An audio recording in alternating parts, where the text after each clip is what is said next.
This is Business Talk. Your business, your success. Sponsored by Take Action Business Coaching. The opinions expressed are those of the participants and may not be the views of the staff, advertisers, and owners of the station. Advice given is not intended to replace that of your business advisor. Now, let's get down to talking about your business, your success. This is Business Talk. Well, good afternoon, Ohio. This is Pete McDowell, and I'm a business coach, and my partner, Peg, is not here today, but I have a guest, and his name is Dave Hawkins. Welcome, Dave. Morning, Pete, or afternoon, Pete. Thanks for coming today. Thanks for having me. Dave is the president of Paul J. Ford Company. Correct. The Paul J. Ford Company, since we're in Ohio. Yes.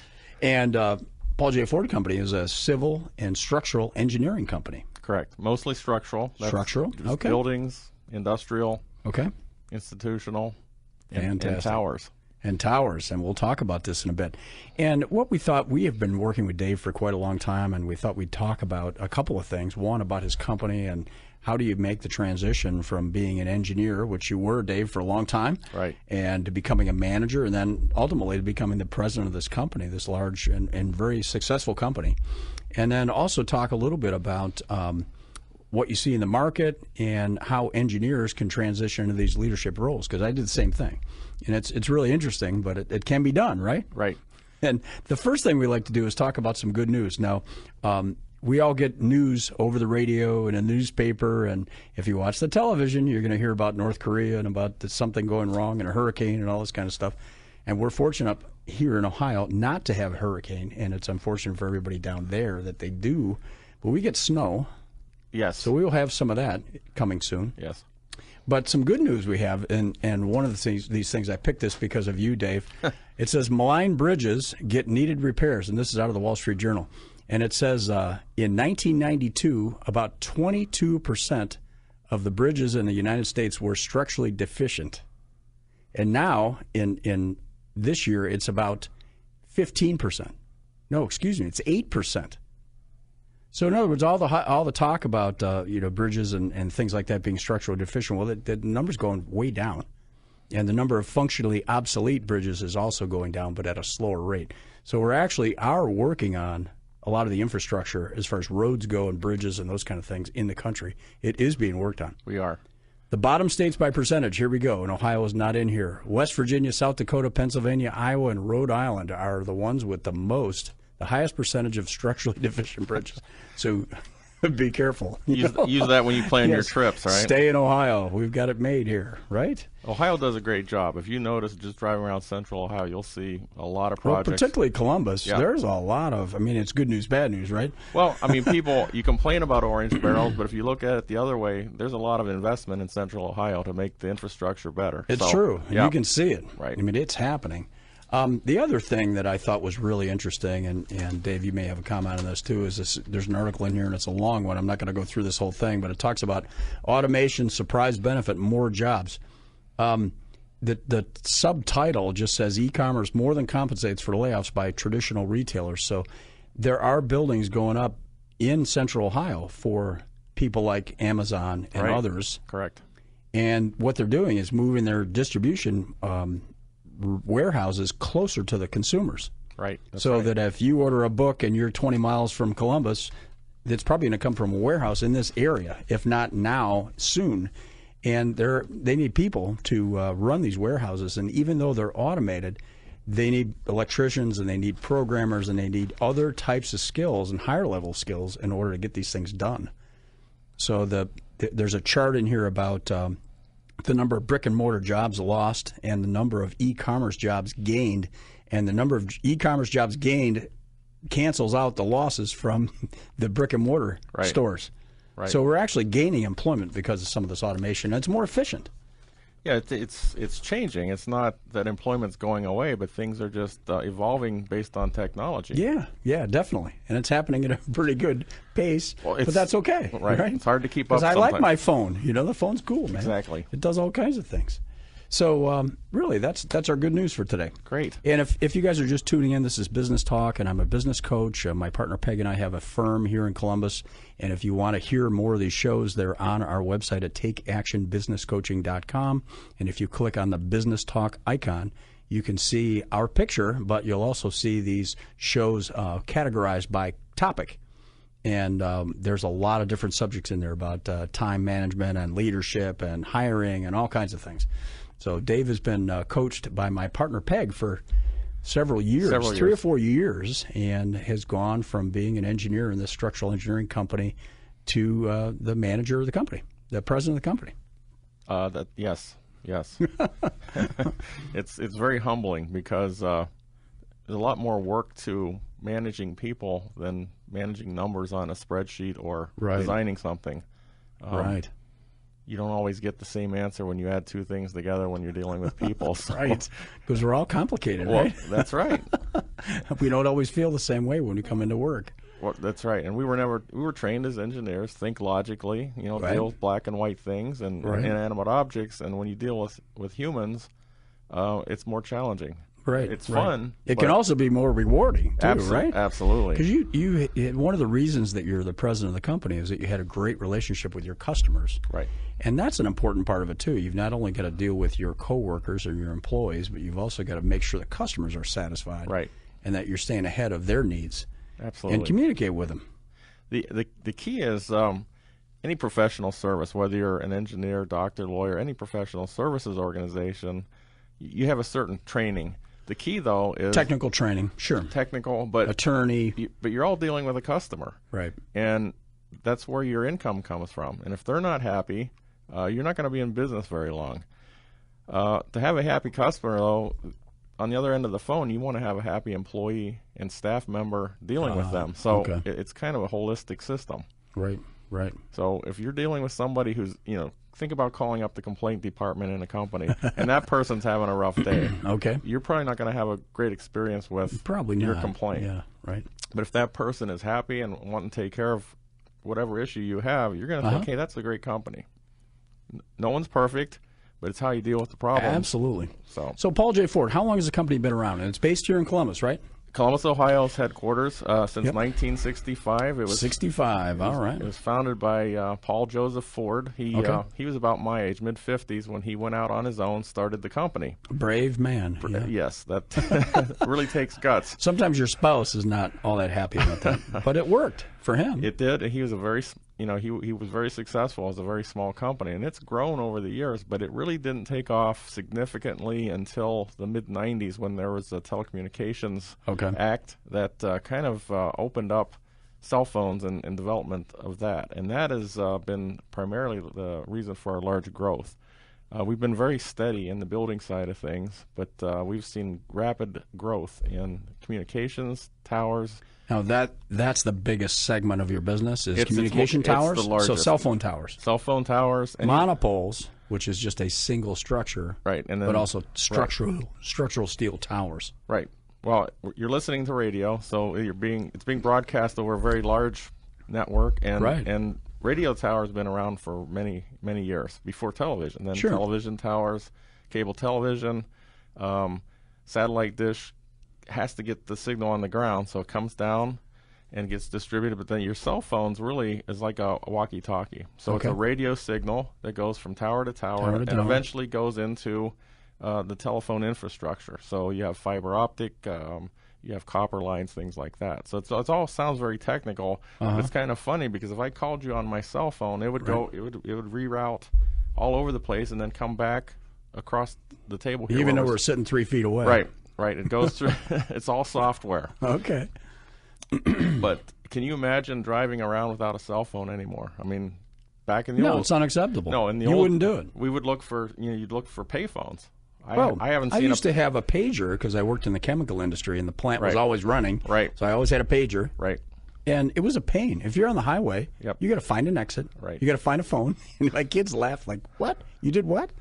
I'm like, "Yep, we did." So you think how that technology is developed, and then the next thing coming down the pipeline is connected cars. And in Central Ohio, in fact, Columbus has I think Ohio State and one of the cities has an initiative to develop connected car technology. Okay. So we're kind of the hotbed. Patel or Ohio State? Yeah. Okay. Yep. Great, great. So Paul J. Ford, civil and structural engineering company that was founded in '65. Right. And how many employees do you have? And you have an office in Florida as well. We have right? a branch office in Florida. They're dealing with the hurricane a little bit this week, but fortunately it kind of went to the west of them, so they're just a little bit of cleanup there. But we have 80 people right now. 80 people. Fantastic.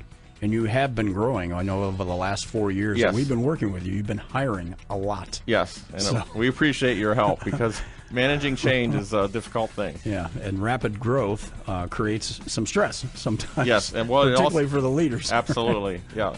Yes, it shows where your weak spots are. Right. Yep. And training new employees is a challenge, too. Even though they've come out of college and they've got some technical training, right, there's a whole lot more you need to know. Yeah, mentoring is important. Right. So, again, this is Business Talk with Peg and Pete, and we will be back in a moment.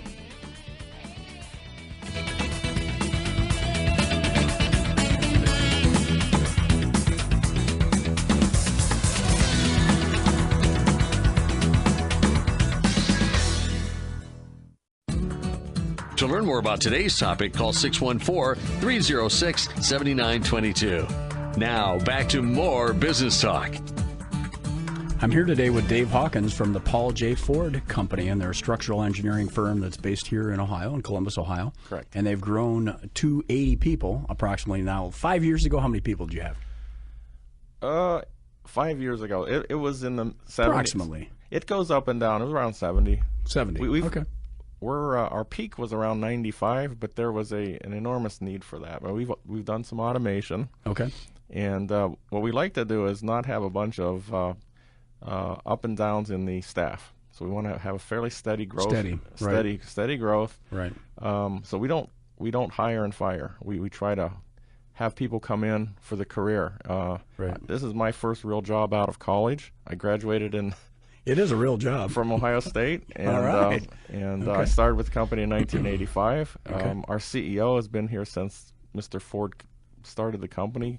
Our previous presidents were here right out of college. So okay. It's a good place to come and make your career. Right. Young people, I think, need to realize that it's a career. It's not just a job.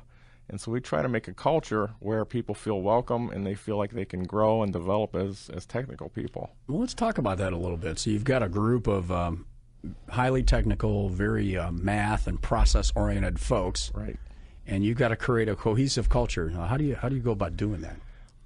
It sounds easy, doesn't it, Pete? Yeah, just put a little salt and pepper Yep. and stir it up and say hi to everybody every morning, and you're all set. Well, as you know, we don't get trained in managing people in colleges. It's all technical. So we really don't. So no. My best advice I took the history of French Canada one time, and that was my whole humanities for 4 years. The best thing we did was bring in action coach. I know that it sounds self-serving, but really we need some guidance. You need to have someone there to give you some perspective as a leader. And it's important that people understand where the company's going. Sure. And so to build a culture, I think, of customer service and competency, you got to have the people all kind of going in the same direction. And that's easier said than done. For sure. The thing I'm working on is transparency. How do you communicate with everybody at various different levels in their career, different age groups, things like that. Mm-hmm. In the old days, you would hear, if you didn't hear anything from your boss, everything was fine, right? Yeah, just keep working. Keep working, I'll tell you when you messed up. Today, that's probably the only time you're going to hear from me. Yeah. Today, people need to have good feedback. Hey, you're doing well, or here's where we can do better. Right. We all learn from our mistakes. So the key is to provide a safe place to make mistakes so you can learn from them. Oh, that's a good point. The only real mistake is to keep repeating and not learning from it. One thing you did a few days ago, and Peg and I were fortunate enough to come, is you brought a bunch of your clients into town. Right.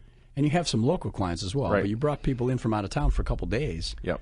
And spent some time with them. We did. And your employees. And our employees. It's kind of our annual open house and golf outing. Okay. And really it's just about building relationships. It's you can email, you can text, but I think one-on-ones, interacting with your customers face-to-face, you can't beat that. And for you engineers out there, we know this can be difficult for you, right? Yep. Well, you've got to do it. Most engineers have a profile of being introverted. We just, it's very cerebral. You're looking at technical things, numbers, solving problems. Numbers. Yeah, right. But the key is you have to explain it and communicate in a way that the client understands, so they understand that you've solved the problem. They really don't care how you did it. They want to know what the answer is. So one of the things you've done to promote your culture is to get all your employees exposed to your customers by bringing them here at least once a year, so that the people on the other end of the phone can meet each other. Right, and that's it's a great event that we have, and everybody has a great time. And then they realize, hey, I've been talking with you all year on the phone. It's really great to meet you in person. Right. So then the subsequent year, then that relationship builds even stronger. And we don't talk about golf scores, right? No. If high score won, I'd be doing pretty well. I'm with you, brother. Okay, so that's one of the things. Now you've hired a lot of new engineers. Right. When I went to the party the other day, there was a group of young engineers standing in a corner looking down at their shoes. Okay. And those are all new engineers. Right. So how do you help those guys to go from college environment to, holy cow, I have a real job environment and I have my own apartment and what do I do? It's a big shock. I mean, and this is a while ago for me anyway, and not quite as long for you, but it's been a while. I know. It's what we do is we pair them up with a more senior person that may have a few more years of experience on them. So we really believe in training and mentorship. Okay. We really don't have a formal training program because each person's going to be working on maybe a specific topic here at the office. With towers, you get a lot of variety, so you can we do it literally hundreds of projects. Now, when we say towers, we mean those. If any of you have ever had an erector set, nobody buys those anymore. But the structural steel towers that look like the Eiffel Tower, but in a smaller version. Those are what you're talking about, and they're fairly complicated. And they're complicated, and they can go from 50 feet tall to 2,000 feet tall, depending upon where you want your antenna. Okay. And with technology changing, they're always putting new equipment, larger antenna on them for more signal, more weight. So we're designing new ones. We're primarily analyzing existing ones with new antennas on them. And what happens, Pete, when you put too much load on something that wasn't designed for? Customer says, even a guy like me, it might break. Right? Well, it might break. So the customer says, well, what are we going to do? We can't take the thing down because we have to continue to broadcast. So we've developed patented ways of reinforcing them in place. Okay. So the guys working on that, it comes from structural steel through concrete and all those disciplines. Yep. They learn a lot about solving these problems because there's no guaranteed fix, or there's no right way to do it. There isn't one single way to do every problem. You could probably do it correctly 10 different ways. Right. So you're trying to find the best way for the customer. Yep. And a way that's efficient for you, because we want you to make a profit. Yeah, it's good to keep the lights on. We got to keep the lights on. And the employees happy. Yes. Okay. So, like I said, we have mentors that show them how to do the work. They check their work, and then they kind of give them guidance on how to do it better next time. Okay. So, and it really works. It's like I hate to say it, the buddy system. Remember that? Well, yeah, but it is a good idea. You've got someone who's been around a while, and you've got to match them up based on. And you went through some of our behavior profile training, right? So sometimes you have to match people based on that, right? And make sure you don't have a conflict there, but somebody that can speak to them in their own language, and to help them through the inevitable challenges that you run into when you're in a new job and you really don't know where anything is or how to do things. Yeah, well, remember starting a job, it's like, I don't even know where to start. Yeah. And so, my mentor, who used to be the past president, he would sit down and say, when you go through this project, here are the things you're going to have to consider. So he just gives you a roadmap so that you're not completely lost. Okay. And I still remember that because it was very helpful. So we do the same thing with the young guys. Great. Walk them through it. And now on the building side of things, we're very good. We have set up templates and standards and things like that to help them. Because if you're given a blank piece of paper to design, it's like, well, where do you start? Right. So, we want them to be especially if it's the first time you've ever done it. We want you to get this done on time, so we're going to give you a hint. But yeah.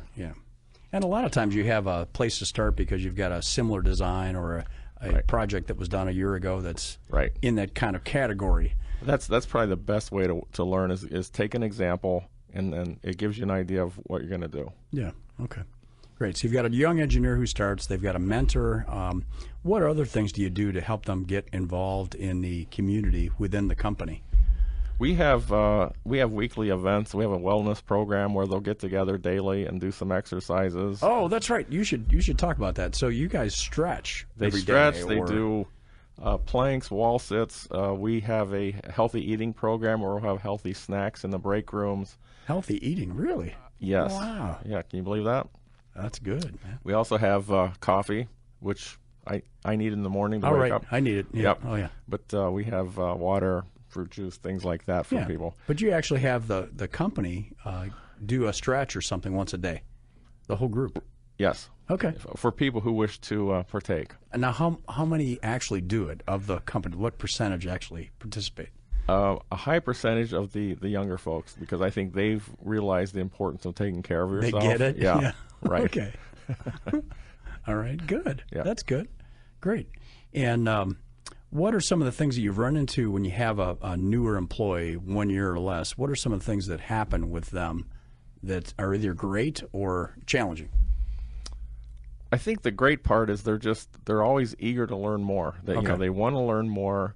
They probably soak it up in a hurry. Yeah, they do. But I remember being young and impatient. I want to learn it faster. I want to move up the ladder quicker. And I think to get really good at something, it takes some time and repetition. So we allow them quite a bit of experience, so they can work on a variety of projects.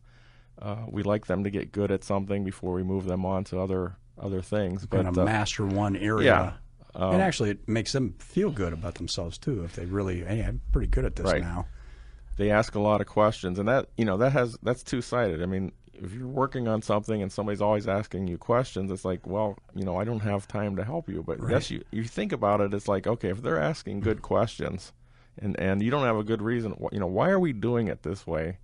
Right. You better have a good reason. They may have discovered something better because we have preconceived notions. They might say, well, why don't we do it this way? Well, one of the things that has kept you competitive is that you have figured out ways to do things faster. Right. If 5 years ago, it might have taken you 8 hours to do a certain engineering task, and now you could do it in 4 because you've developed computer programs or methods that make things quicker. Right. Well, unfortunately, you can't just go out and hire people that you need. They're just not available.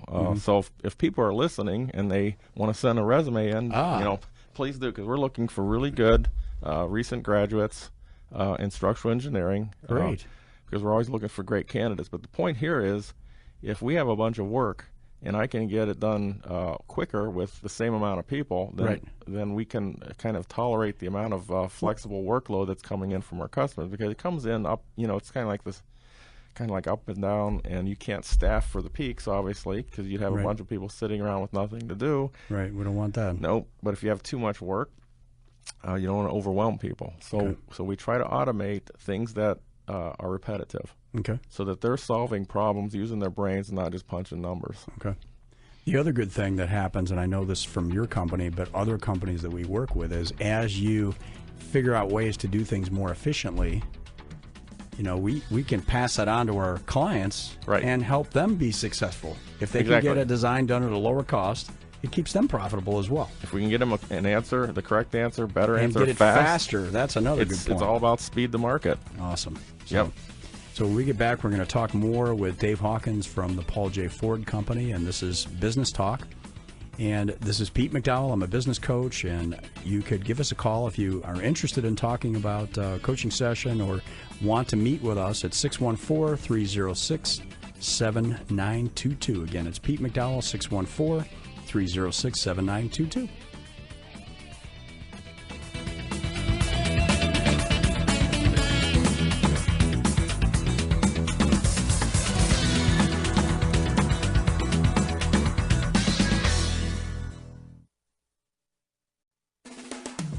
Could your business use some help? Call 614-306-7922 to schedule your coaching session.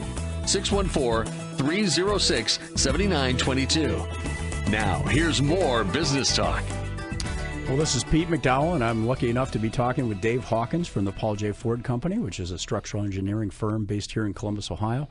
And they do a lot of telecommunications work, but you also do buildings. Correct.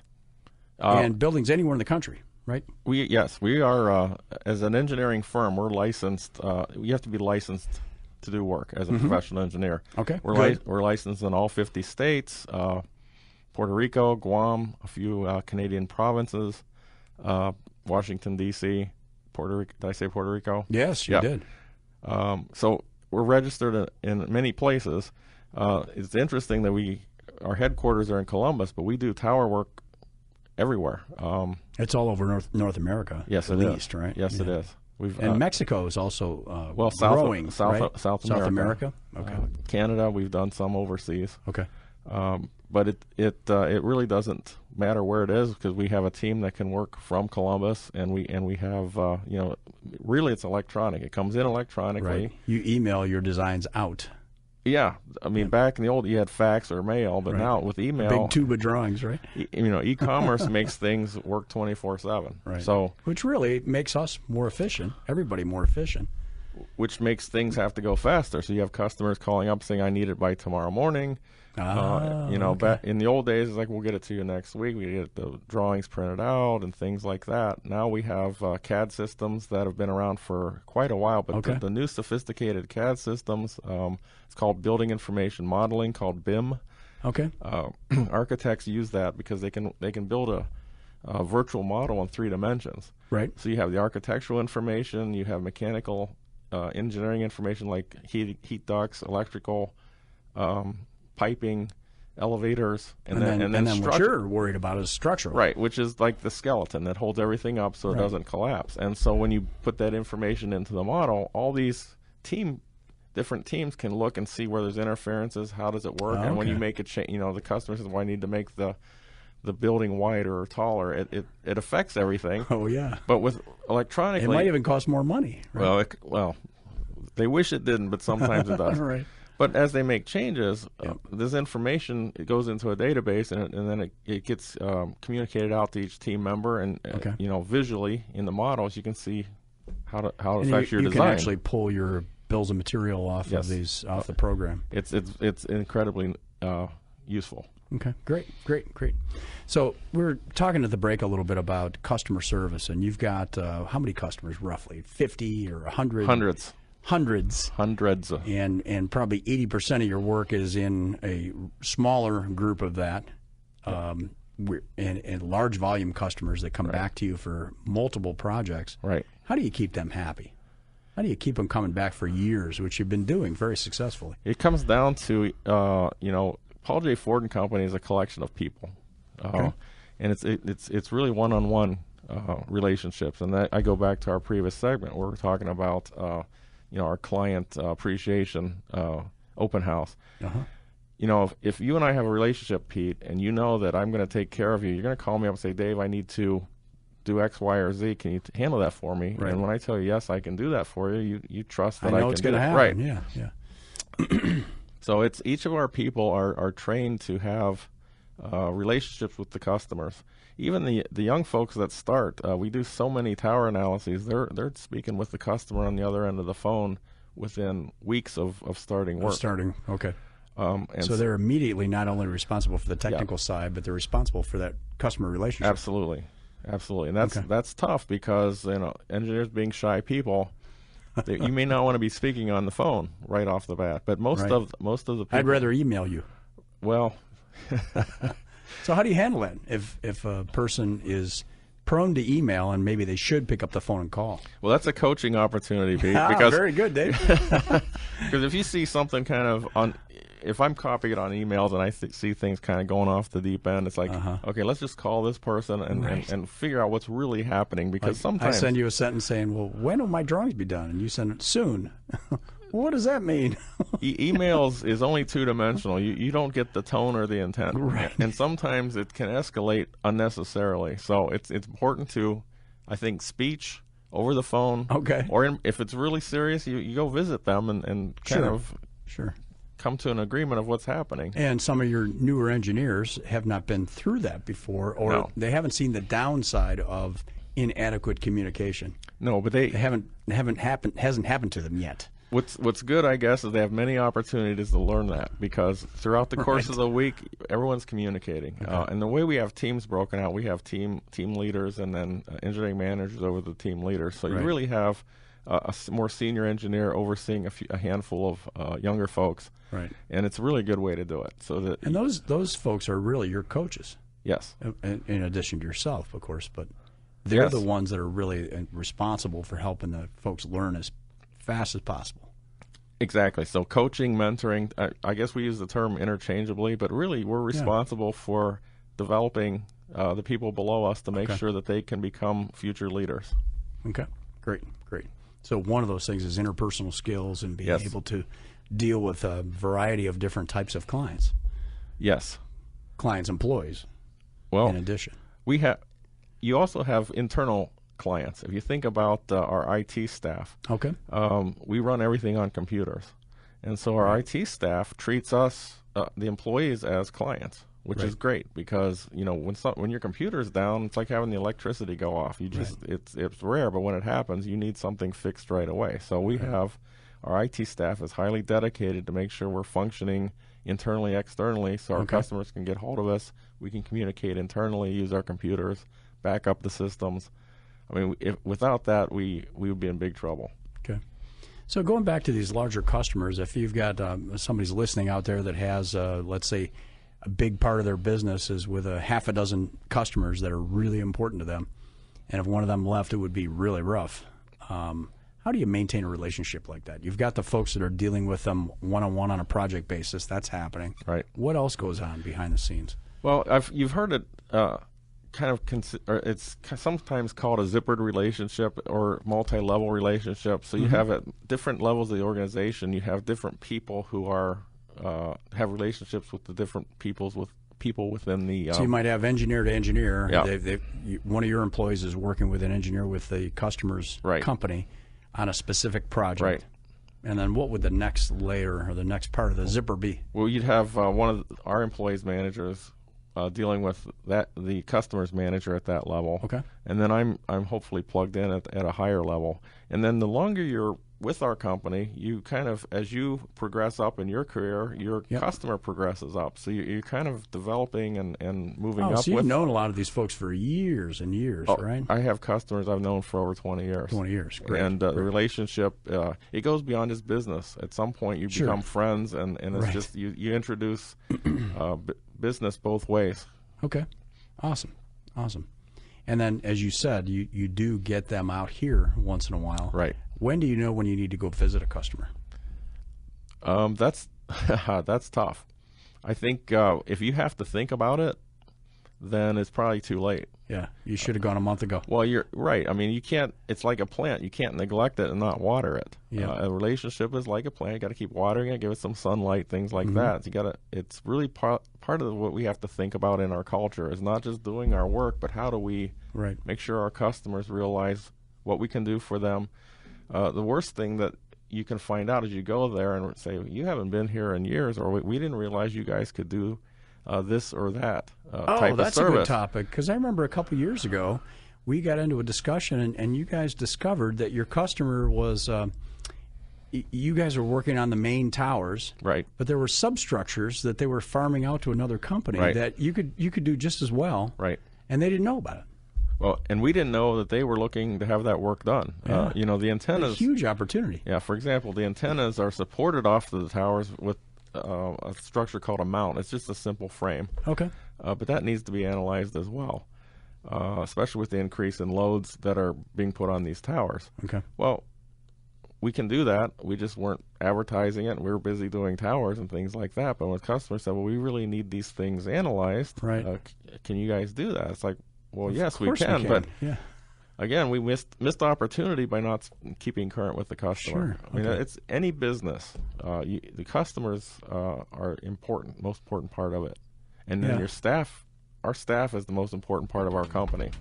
And sometimes you stumble into those things just by changing the game a little bit, by going to visit your customer, walking through their facility, having different meetings, or you're at a golf outing and you start talking about things other than the normal what you've got to get done for next week. Exactly. You think a little bit bigger picture, and then you come up with, well, holy cow, why don't we do that for That's why it's so important to go talk to your customer.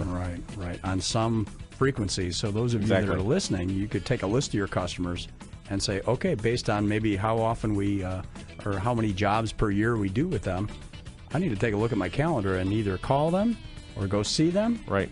Or have some kind of contact with them on a regular basis, just like your employees. Right, you have to make sure you talk to your employees absolutely. too, right? That's correct.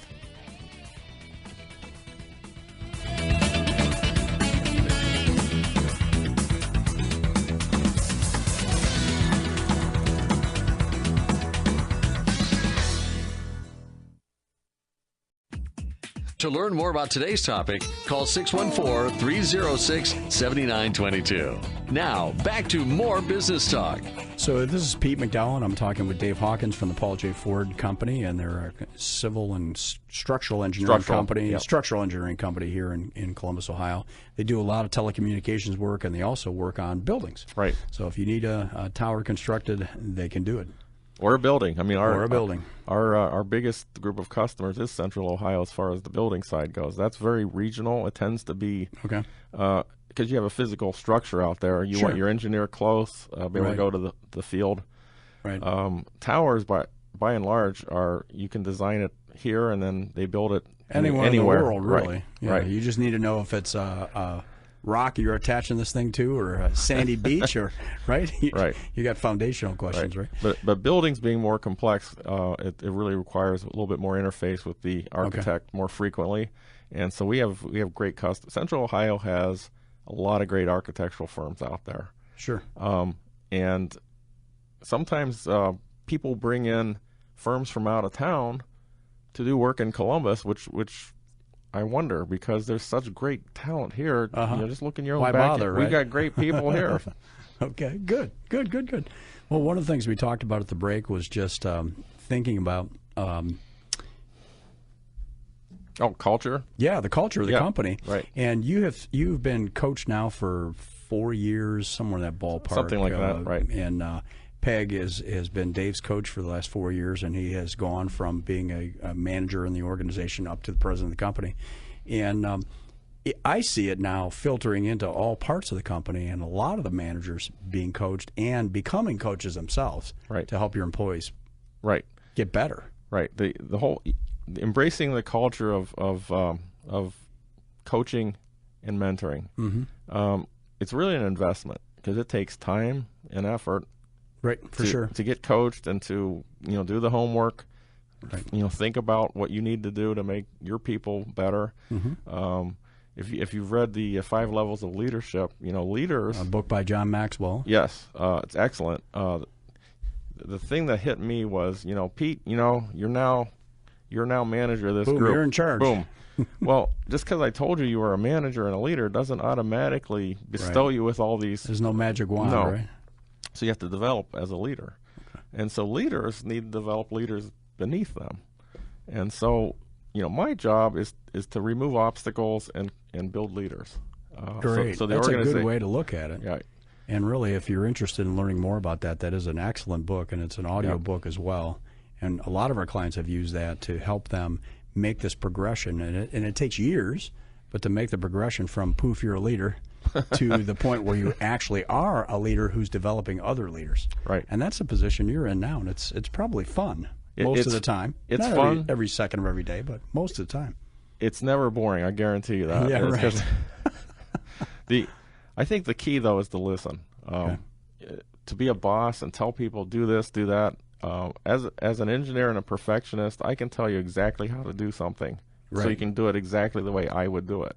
Right. However, you might have a better way of doing it. And if I don't give you the chance to solve the problem in a better way, then I'll never discover, Pete's better way of doing something. If you just dictate step 1, step 2, step 3, this is how you do it, period. So if I instead say, here's the problem that I'd like solved, come back to me with some ideas. Great. Better things happen. Here's the outcome we need. Right. The power. How would you approach it? The power of many minds is better than any one single mind. Okay. So the key is to listen. Yeah. Each person has, their own background, what they bring to the table. I'd rather be a leader who listens rather than a boss who bosses. Right. Gotcha. Like Peg likes to say, sell, don't tell. Just sell the idea, get them to buy in, and they'll solve it. Right. And they're smart folks. You've hired a lot of very smart people. That is the downside, because I can't fool them. You can't. I have to be I have to be as honest and transparent as I possibly can because they see right through it. They're like, hey, we could do it this way. Well, and their memories are great. It's like, remember last week when you said X, Y, or Z? It's like, oh man, I need to follow through on that. So that's another thing we say a lot. You're always leading. If you're in a leadership position, you can never not lead. You're always leading. Right. They're always watching you. Right. And they're always looking at, is Dave confident? Is he in a good mood? Is he positive about the company and the projects we're working on? And right. They're always checking you out, right? A little bit of pressure there, but it is a lot of fun because there's when you start doing your part as a leader and engaging them, and it's a two-way interaction. There's an energy that develops, and it really is a great place to work when you have people kind of focused on the same thing, and that goes to the culture, which we're trying to build. But leaders need help. It's like any athlete; they have coaches, right?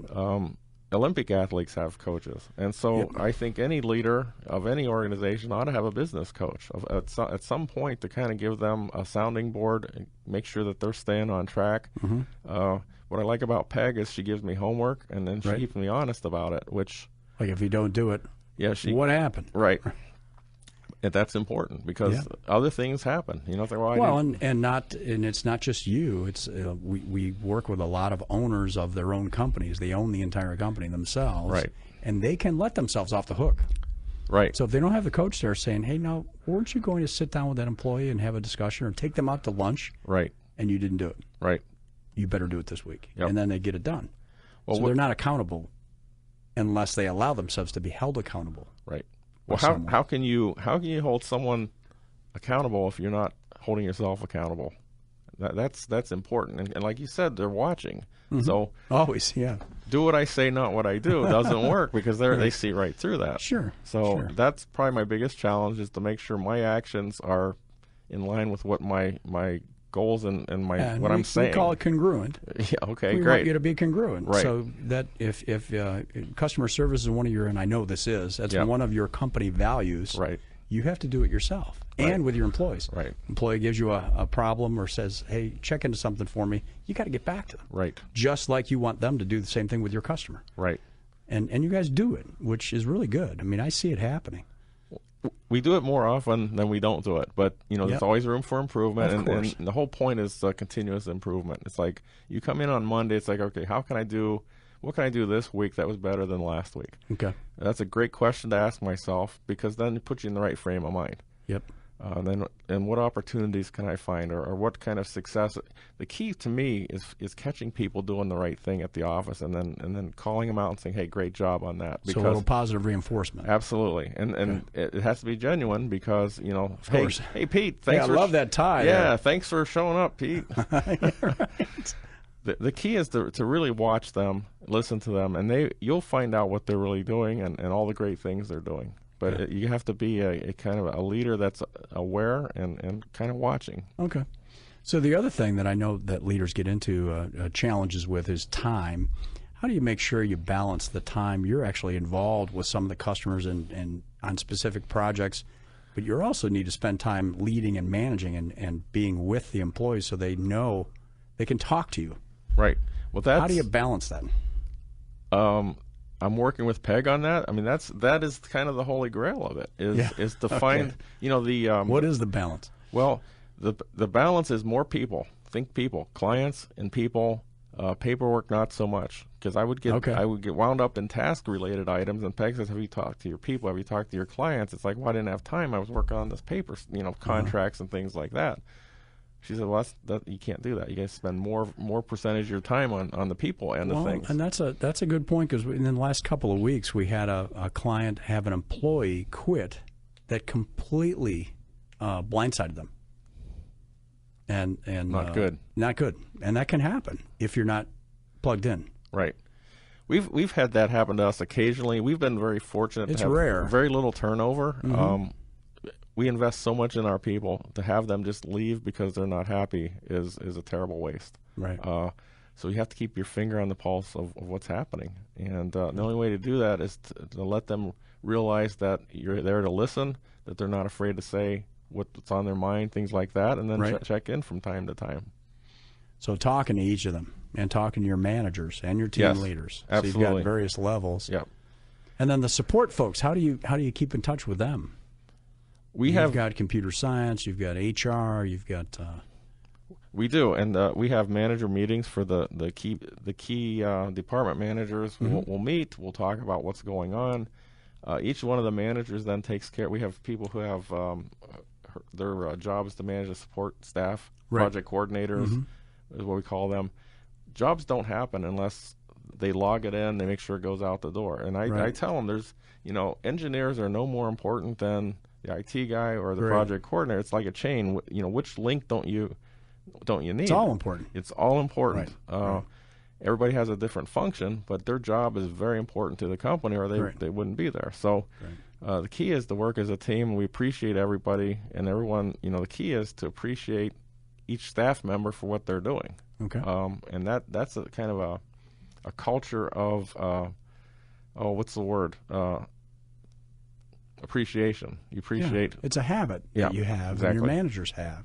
And you do it yourself, so you're exhibiting the kind of culture you want yourself. Well, if you're seeing bad behavior from your staff, it's a reflection of you. They're mimicking something they're seeing from the leader. Conversely, if you're seeing something good, you must be hopefully doing something right. Life is a mirror, right? Right, yes. Yep. Right. Which is good news and bad news. Well, right. Okay, well, very good. So anything else, if you have a listener out there who's just become a president of a company that they'd worked in for many years and all of a sudden you're the boss, what advice would you have for them? My advice is to get to know everybody and sit down one-on-one and listen, because they're probably going to have some good advice of, hey, I could do my job better or if we did this, we could improve the company. The employees are the ones that are on the front lines. They see everything, and they have a lot of answers. So you need to ask questions and listen. So the answers are out there if you ask. You got to mine for the gold. And you have to listen when they do speak. Right. And then you've got to get back to people, right? If they do have an idea or a thought. Follow through, accountability. Close the loop and get back to them and keep them informed as to what's going on. And not that it's easy, but boy, when you do it, you get huge results. And the next time that employee has a concern or an issue or sees an opportunity, they'll come to you with it. Absolutely. So it's a positive cycle. It builds a cycle of trust. Keeps it going. Great. And again, this is Pete McDowell with Business Talk. If you're interested in talking to myself or Peg, give us a call at 614-306-7922.